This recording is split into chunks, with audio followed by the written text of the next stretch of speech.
একজন অভিনেতা, সে এখন নায়ক থেকে এখন রাজনীতিবিদ হয়ে গেছে। কি বলেছে শুনেছেন তো নাকি?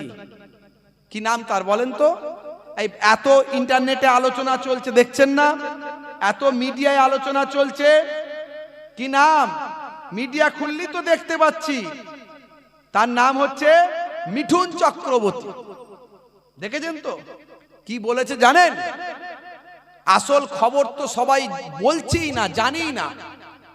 মুর্শিদাবাদের দিকে একজন বিধায়ক আছে হুমায়ুন সাহেব, সেই হুমায়ুন সাহেব তার বক্তব্যটাও শুনেছি আমি। আর এই নায়ক কি নাম জানো, আর একটা কি নামে ডাকে, ফাটাকেষ্ট, হ্যাঁ ফাটাকেষ্ট কি বলেছে সেটাও শুনেছি, বুঝতে পারছেন তো? এখন মুর্শিদাবাদের ওই হুমায়ুন সাহেব যেটা বলেছে, তিনি বলছেন আমরা রাজনীতির কথা বলেছি, যে মুর্শিদাবাদে এসে বড় বড় কথা বলছো আমার দলের বিরুদ্ধে। আমার দলের পার্সেন্টেজ 70% আর তোমার দলের পার্সেন্টেজ 30%।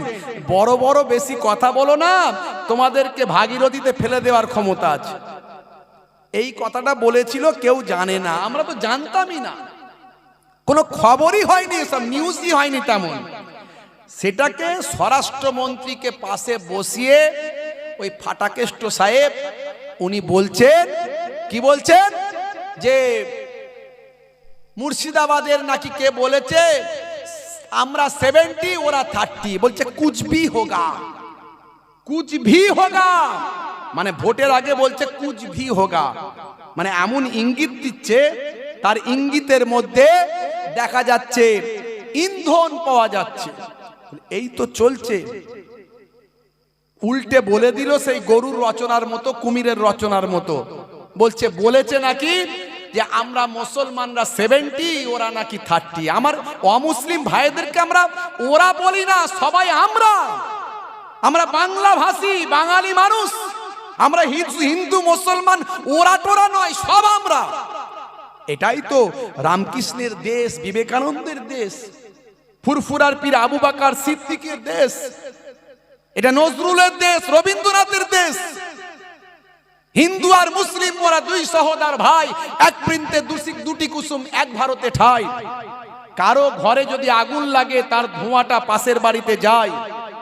অথচ কোথায় রাজনীতির কথা বলেছে মুর্শিদাবাদের বিধায়ক, আর এখানে সে ধর্মের জায়গায় নিয়ে এসে 70-30 করে দিয়ে বলছে কুছ ভি করেঙ্গে, সব তৈরি হও বলছে। তার মানে কি? তার মানে মারপিট করো। আচ্ছা ভাই, আমি একটা কথা বলি, মিঠুন সাহেব, ফাটাকেষ্ট সাহেব, তো আপনার ছেলেটাকে আপনি কারিকর্তা বানান না। আপনার ছেলেটাকে তো কারিকর্তা বানাচ্ছেন না, সে তো বিরাট বড় নায়ক টায়ক হয়ে পড়াশোনা করে, বিদেশে থেকে পড়াশোনা করে কি সব করেছিল, তাকে নাকি আবার কি হয়েছিল, আপনি আবার সেটাকে বাঁচানোর জন্য আরো ঠেলে পুরে লেগেছেন। আর আপনার কথা শুনে ভারতবর্ষের স্বরাষ্ট্রমন্ত্রী, যার হাতে আইন, তিনি মুচকে মুচকে হাসছেন, দেখলাম তো ভিডিও, আমাকে দেখাচ্ছে লোকে, দেখুন কি অবস্থা। তাহলে আপনি কোথাকারের কি খবর, সেটাকে নিয়ে এসে গরুর রচনা, কুমিরের রচনায় নিয়ে এসে ধর্মের অ্যাঙ্গেলে নিয়ে চলে এলেন, রাজনীতির অ্যাঙ্গেল থেকে ধর্মের অ্যাঙ্গেলে নিয়ে গেলেন। নিয়ে গিয়ে বলছেন কুছ ভি করেঙ্গে, তুম হামারা এক ফল তোড়োগে। বলতে বলতে হিন্দু মুসলমান বলে দিল, দিয়ে বলছে কি বলুন, শুনুন, হিন্দু মুসলমান বলে দিল, দিয়ে বলছে তুম হামারা এক ফল তোড়োগে, হাম তোমারা 4 ফল তোড়েঙ্গে। তার মানে কি বলতে চাইলো? লড়াইয়ের জায়গায় নিয়ে গেল। এই যে সাম্প্রদায়িক কথাবার্তা এরা বলছে। আচ্ছা বলুন, এরা বলছে কি যে ফুরফুরা সিলসিলা, তবলিগ, দেওবন্দি, বেরেলি, আহলে হাদিস, লামাজহাবি, আর বসিরহাটের দিকে 2-3 খানা দল আছে, সেই সব দলের কথা আলাদা আলাদা বলছে নাকি যে এদের বিরুদ্ধে এদের ফল করে নেবো বলছে? এরা বলছে এরা প্রথমে মুসলিম হিন্দু লাগিয়ে দিয়ে তারপর এগুলো বলছে। কিন্তু মনে রাখবেন, আমরা কারো ফল টল তোরাতরির ব্যাপারে নাই ভাই। আমরা হিন্দু মুসলিম সবাই মিলেমিশে থাকার পক্ষে। এই দেশ গঙ্গা जितना आपका है उतना ही हमारा है, रविंद्रनाथ ठाकुर जितना आपका है उतना ही हमारा है, नजरुल इस्लाम जितना हमारा है उतना ही आपका है, माफ कीजिए ये हिंदुस्तान जितना आपका है उतना ही हमारा है। इस्लाम शांतिर कथा बोलेছে। এই বাংলা, এই ভারতবর্ষকে স্বাধীন করার জন্য হিন্দু মুসলিম সবাই একত্রিতভাবে জীবন দিয়েছি। আর আজকে ভাই আমার তারা বিভাজনের কথা বলছে, আর আমাদের মতো কিছু মৌলবী মৌলানা তারা লাপাচ্ছে, তারা ভবিষ্যতে পেছন দিকটা তাকাচ্ছে না। যারা স্টেজে উঠে এই মৌলবীগুলো মৌলানাগুলো যত বড়ই আলেম হোক, যত বড়ই বক্তা হোক, যতই তারা মাদ্রাসা মসজিদ এটা ওটা করুক, কিন্তু তাদের কথার মধ্যে দিয়ে যদি ঐক্যের বার্তা যদি না থাকে, জানবেন নবী ঐক্য চেয়েছে, এরা ঐক্যের বিরুদ্ধে। আল্লাহ ঐক্য চেয়েছে, এরা ঐক্যের বিরুদ্ধে। শুধু মুসলমানের ঐক্য নয়, হিন্দু মুসলমান খ্রিস্টান জৈন বৌদ্ধ সকলের ঐক্য। যারা ঐক্যের বিরুদ্ধে, যারা বিভাজন চায়, যাদের কথাবার্তায় মানুষ ক্ষুব্ধ হয়, তাদের থেকে আমাদের দূরে থাকতে হবে। হে তরুণ যুবকেরা, দেখুন আলেমদের আদর্শ কেমন হওয়া দরকার।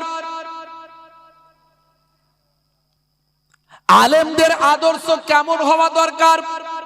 হে জওয়ান যুবকেরা, হে আমার মুরব্বিয়ানেরা, শুনে রেখে দিন বাবা, জেনে রেখে দিন বাবা, মানুষকে ভালোবাসুন, মানুষকে প্রেম করুন, হিন্দুকে ভালোবাসুন, খ্রিস্টানকে ভালোবাসুন, জৈন বৌদ্ধকে ভালোবাসুন, মুসলমান মুসলমানকে ভালোবাসুন। কালেমার সম্পর্কে মুসলমান একে অপরের ভাই, আল মুসলিম ও আখুল মুসলিম। কালেমার সম্পর্কে মুসলমান মুসলমানের ভাই, আর রক্তের সম্পর্কে, ব্লাডের সম্পর্কে সারা পৃথিবীর মানুষ একে অপরের ভাই। সেই এক ভাই আর এক ভাইকে ভালোবাসুন। দ্বন্দ্ব অশান্তি থেকে আমাদের বাঁচতে হবে। মুসলমান ফুরফুরা শরীফ মুজাদ্দিদুজ্জামান একটা হক সিলসিলা বাবা। ভাই আমার, দোস্ত আমার, যে সময় বাংলার জমিনে আজ থেকে 100 বর্ষ আগে ইউপি থেকে, বিহার থেকে হিন্দি ভাষী আলেমরা তারা এসে বাংলার মানুষদের হেদায়েত করতে পারেননি, কারণ বাংলার মানুষের কাছে হিন্দি ভাষা তখন বাবা একটা অপরিচিত ওয়ার্ড, অপরিচিত শব্দ, অপরিচিত বাক্য তারা গ্রহণ করতে পারেনি। সে সময় বাংলার জমিন থেকে আমার আপনার পীর মোর্শেদ জামানার মুজাদ্দিদ ছোটখাটো আলেম ছিলেন না বাবা। এখনকার বক্তারা আলেমেরা 6টা হাদিসের সানাদ পেয়ে আলেম হয়। বুখারী, মুসলিম, তিরমিজি, আবু দাউদ, নাসাই, ইবনে মাজাহ। আর আমার আপনার পীর মোর্শেদ মুজাদ্দিদুজ্জামান 6টা হাদিস তো বটে, তার সঙ্গে মদিনা শরীফ থেকে 40টা হাদিস শেষ করে তার সানাদ নিয়ে ভারতের জামিনে এসে বাংলার মানুষদের হেদায়েত করেছিলেন। তাই বসিরহাটের আল্লামা হুজুর মুজাদ্দিদুজ্জামানের কাছে হাতে হাত দিয়ে মুজাদ্দিদুজ্জামানের কাছে বায়াত হয়েছিলেন। বড় বড় আলেমরা আমার আপনার পীর মুজাদ্দিদুজ্জামানের কাছে বায়াত হয়েছিলেন। তাই আর সেই দাদা হুজুর পীর কেবলা ভালো করে তাকিয়ে দেখুন, মধ্যম পন্থা অবলম্বন করেছিলেন। মধ্যম পন্থা হাদিসের মধ্যে এসেছে খায়রুল উমুরে আওয়াজিমুহা, সর্বোত্তম পন্থা হলো মধ্যম পন্থা। দাদা হুজুর কেবলা সেই মধ্যম পন্থা নিয়ে আমাদেরকে ঐক্যবদ্ধ করলেন। আর আমরা দাদা হুজুরের কথা বলবো, অথচ দাদা হুজুরের আদর্শ আমাদের মধ্যে নাই। আমাদের প্রভু এক, এক নবীর উম্মত, জীবন বিধান এক, ওই শ্রীবাণী কোরআন। আমাদের প্রভু এক, এক নবীর উম্মত, জীবন বিধান এক, ওই শ্রীবাণী কোরআন। তবে কেন এক নও হে মুসলমান, এক হও এক হও করিয়া আহ্বান। তবে কেন এক নও হে মুসলমান, এক হও এক হও করিয়া আহ্বান। আমাদের প্রভু এক, এক নবীর উম্মত, জীবন বিধান এক, ওই শ্রীবাণী কোরআন।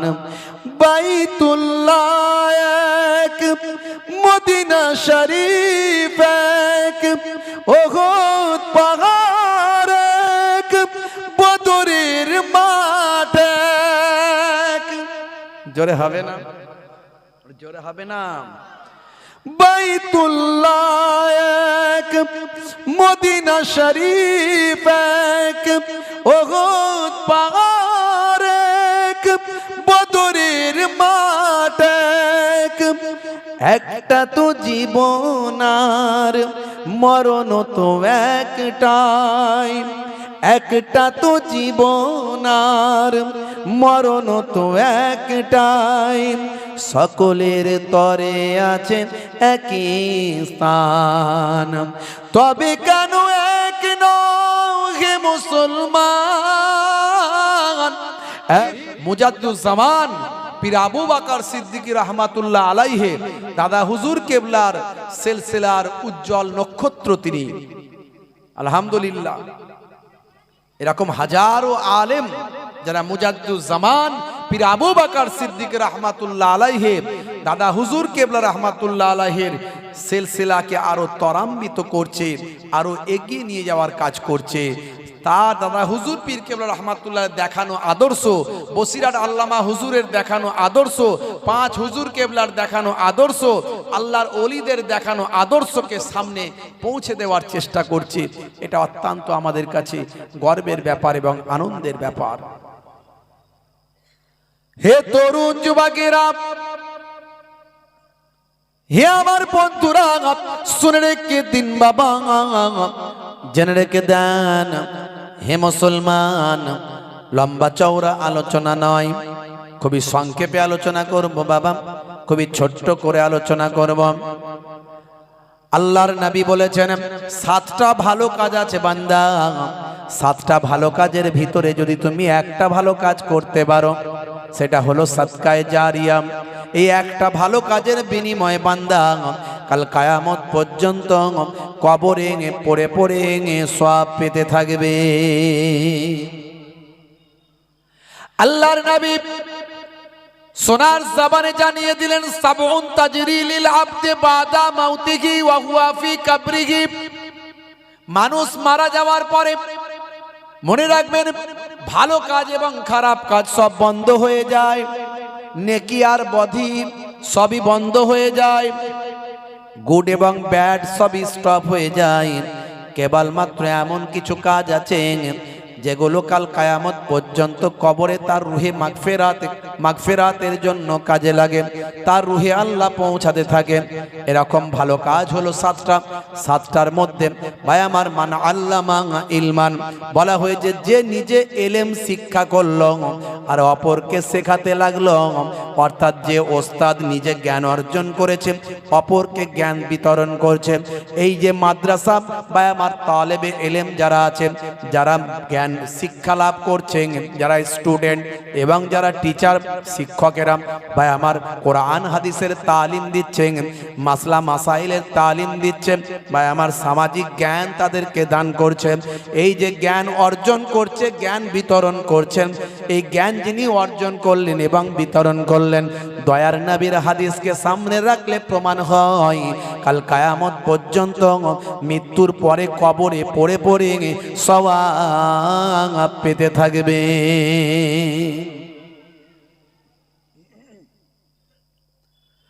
বন্ধুরা আমার, তরুণ যুবকেরা আমার, হে আমার মুরব্বিয়ানিরা, হে জওয়ান যুবকেরা, শুনে রেখে দিন বাবা। আর একটা বলা হয়েছে আও ওয়ারাসা মাসহাফান, যে বান্দা মাদ্রাসায় সহযোগিতা করে, কেতাবাদি দেয়, মাদ্রাসায় পড়াশোনার ক্ষেত্রে উপকরণ দেয়, মাদ্রাসা সুন্দরভাবে চালানোর জন্য অর্থ দেয়, টাকা পয়সা দেয়, পুস্তক আদি দেয়, কিতাবপত্র দেয়, হাদিসের কিতাব দেয়, তাফসিরের কিতাব দেয়, ফিকহের কিতাব দেয়, মাসলা মাসাইলের কিতাবগুলো দেয়, ভাই আমার পয়সা দিয়ে টাকা দিয়ে সহযোগিতা করে, খাবার দাবারের ব্যবস্থা করে দেয়, চাল দেয়, আলু দেয়। এই রকম মাদ্রাসায় যারা দেখাশোনা করে, সহযোগিতা করে, আল্লাহর নবী বলেন এই নবীর ঘরকে যারা সহযোগিতা করবেন ওই বান্দারা আল্লাহর দ্বীনকে সাহায্য করলো। ইন তানসুরুল্লাহ ইয়ানসুরকুম, যে আল্লাহর দ্বীনকে সাহায্য করে আল্লাহ তাকে সাহায্য করেন। ওই বান্দা মারা যাবে মাদ্রাসায় সাহায্য করার কারণে, তার পয়সা দেওয়ার কারণে ছাত্ররা ছাত্রীরা ইলম অর্জন করলো, কোরআনের জ্ঞান অর্জন করলো, হাদিসের জ্ঞান অর্জন করলো। তার পয়সায় খেয়ে, তার টাকা পয়সায় খাবার দাবার খেয়ে এতিম বাচ্চারা, গরিব বাচ্চারা ভাই আমার, তারা সেখান থেকে অর্থ পেয়ে সেখান থেকে বিদ্যা লাভ জ্ঞান অর্জন করতে লাগলো। যিনি টাকা পয়সা দিয়েছিলেন তিনি কবরে চলে গেছেন।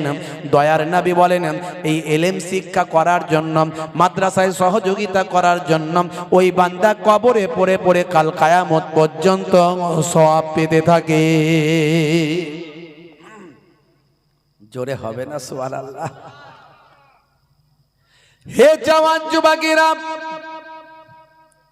আল্লাহর নবী বলেন সাতটার মধ্যে শেষ যেটা বললেন, হে বান্দা শুনে রেখে দাও, হে উম্মত জেনে রেখে দাও, দুনিয়ার ভিতরে যদি তুমি তোমার একটা সন্তান তৈরি করতে পারো, আও তারাকা ওয়ালাদান ইস্তাগফির লাহু বাদা মাউতিহি, দুনিয়ার ভিতরে যদি তুমি একটা নেক সন্তান রেখে যেতে পারো, যে নেক সন্তানটা উচ্চ শিক্ষায় শিক্ষিত হবে, মাদ্রাসায় পড়াশোনা করবে, আল্লাহর দ্বীন শিখবে, কোরআনের জ্ঞান অর্জন করবে, নবীর হাদিসের জ্ঞান অর্জন করবে, ফিকহ মাসলা মাসাইলের জ্ঞান অর্জন করবে, আপনার মেয়েটি, আপনার কন্যাটি, আপনার সন্তানটি নামাজটা ঠিকভাবে শিখতে পারবে, রোজাটা শিখতে পারবে, কোরআন তেলাওয়াত করতে পারবে, কোরআনের ব্যাখ্যা জানতে পারবে, ফিকহ মাসলা মাসাইলের জ্ঞানটা অর্জন করতে পারবে, আল্লাহ এবং রাসূলকে চিনতে পারবে, জান্নাত জাহান্নাম সম্পর্কে ধারণা তৈরি করতে পারবে।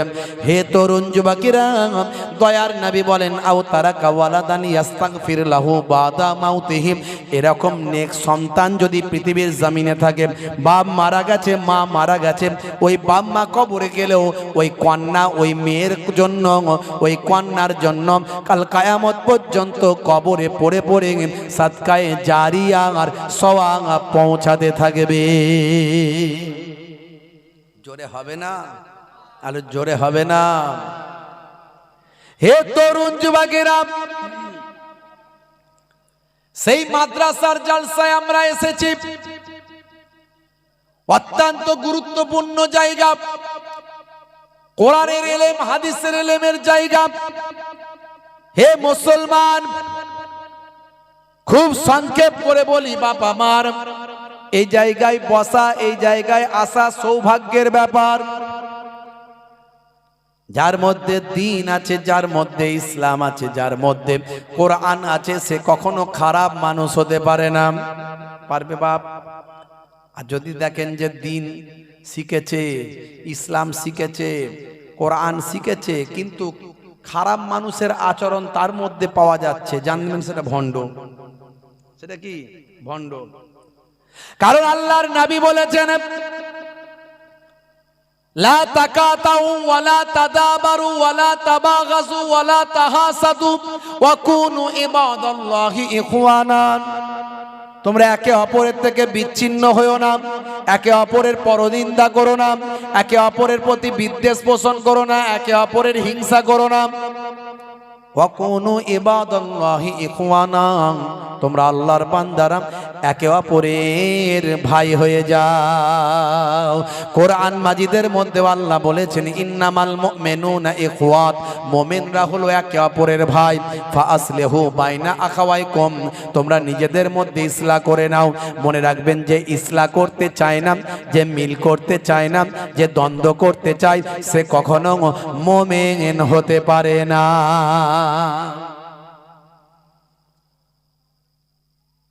মুসলিম তুমি নামে হলে আজ কামে হলে না ভাই।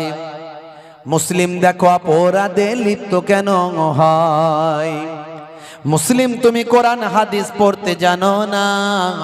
মুসলিম তুমি মসজিদেতে নামাজে আলে না।